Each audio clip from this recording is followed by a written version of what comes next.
நடிச்ச ஒரு மூவில இந்தியா லெவல்ல ஃபேமஸான டாப் 3 ஹீரோயின்ஸ் பத்தி தான் இந்த வீடியோல பார்க்க போறோம். டாப் 3ல மிருனால் தாக்கூர் தான் இருக்காங்க. துல்கர் சல்மான் ஹீரோவா பண்ணி மிருனால் தாக்கூர் ஹீரோனா பண்ணி வந்த படம் தான் சீதாராமம். இந்த படத்துல அந்த ஹீரோயின் ரோல பயங்கரமா பண்ணி இந்தியா லெவல்ல ஃபேமஸ் ஆயிருப்பாங்க.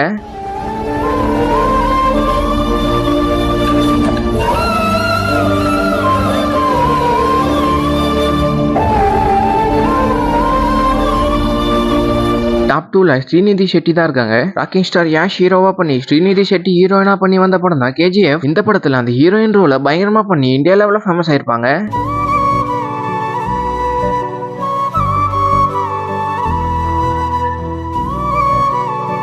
டாப் 1ல சாய் பல்லவி தான் இருக்காங்க. நிவின் பாலி ஹீரோவா பண்ணி சாய் பல்லவி ஹீரோயினா பண்ணி வந்த படம் தான் பிரேமம். இந்த படத்துல அந்த ஹீரோயின் ரோல பயங்கரமா பண்ணி இந்தியா லெவல்ல ஃபேமஸ் ஆயிருப்பாங்க.